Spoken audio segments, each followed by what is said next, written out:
ग्वालियर जिला एवं सत्र न्यायालय के विशेष न्यायिक मजिस्ट्रेट ने फिलहाल पूर्व मंत्री एवं कांग्रेस नेता राजा पटेरिया को राहत प्रदान नहीं की है। पूर्व में पन्ना की पवई पुलिस द्वारा पूर्व मंत्री राजा पटेरिया के खिलाफ दर्ज मामले में अधिकतम 3 साल की सजा का प्रावधान है।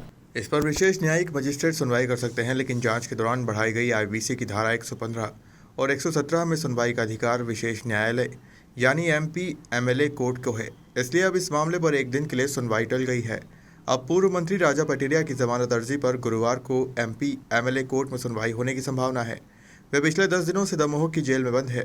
दमोह की हटा पुलिस ने उनके खिलाफ मुकदमा दर्ज कर उन्हें गिरफ्तार किया था। मंगलवार को भी इस जमानत याचिका पर मामले पर सुनवाई होनी थी, लेकिन केस डायरी नहीं आने के कारण ये सुनवाई बुधवार तक के लिए टल गई थी।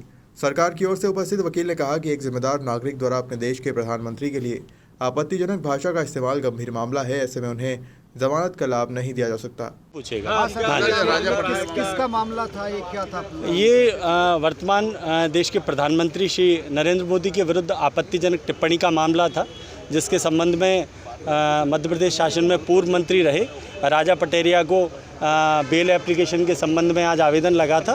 तो सशक्त रूप से शासन की ओर से पैरवी करते हुए आवेदन को निरस्त कराया गया। ग्राउंड दिया था आप लोगों की तरफ से? हमारी तरफ से ये ग्राउंड दिया गया था कि एक जन सामान्य के प्रति लोक सेवक होते हुए या पूर्व आप मध्य प्रदेश शासन में एक पदाधिकारी होते हुए आपके द्वारा देश के प्रति जो आपत्तिजनक टिप्पणी की गई है, जिससे जनमानस की भावनाएं आहत होती हैं, इसके आधार पर बिल निरस्त किया जाए, ये आवेदन। उनके वकील ने ये बात भी तर्क रखा था कि जो वीडियो जो है वो कटेड वीडियो है, एडिटेड वीडियो है। एक्चुअल में कटेड वीडियो तो था, आपके द्वारा जो टिप्पणी की गई थी उसको मैनिपुलेट करके डिफेंस काउंसिल के द्वारा भी प्रस्तुत किया गया।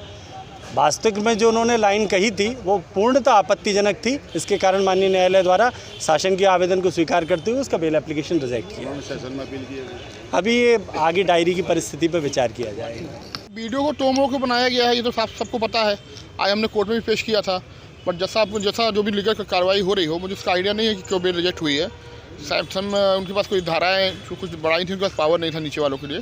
तो मुझे लगता है कोई दिक्कत नहीं है इसमें। तो आने वाले समय में हमको मिलेगा, हमको न्यायपालिका भी पूरा भरोसा है। अच्छा, आपको लगता है कि ये जो इस तरह के राजनीतिक, हमको न्यायपालिका पे पूरा भरोसा था। Thank you. आपने तर्क भी रखा था, उसके बाद निरस्त कर दी गई। आगे क्या किया गया? ऐसा था कि जो पुलिस पवई जो है पन्ना डिस्ट्रिक्ट में, उन्होंने राजा पटेरिया जी पूर्व मिनिस्टर के अगेंस्ट में जो एफआईआर दर्ज की थी, वो तो 3 ईयर पनिशमेंट वाला एफआईआर था। तो उसका जुरिस्डिक्शन तो मजिस्ट्रेट को था, लेकिन अभी इन्वेस्टिगेशन के दौरान उन्होंने सेक्शन 115 आईपीसी और बढ़ा दिया और 117। तो इसमें से 115 जो है वो ट्राइबल वाइज सेशन है, तो उनके मजिस्ट्रेट के अधिकार क्षेत्र में नहीं था। तो इसलिए उन्होंने ये कहते हुए ये कहा कि हमारे अधिकार क्षेत्र में नहीं है धारा 115 को और 117 को डिसाइड करना, इसलिए आप इसको हायर फॉर्म में उच्च सेशन कोर्ट में स्पेशल जो कोर्ट बनाया है एमपी एमएलए का, उसमें फाइल करें। तो चूँकि बाईपास नहीं कर सकते थे, इसलिए मजिस्ट्रेट के आवेदन पहले प्रस्तुत करना आवश्यक होता है, इसलिए वहाँ किया। अब वहाँ के बाद अभी हमने स्पेशल कोर्ट में मजिस्ट्रेट के ऑर्डर के अगेंस्ट में जमानत का आवेदन प्रस्तुत कर दिया है, जिसकी कल सुनवाई होनी है।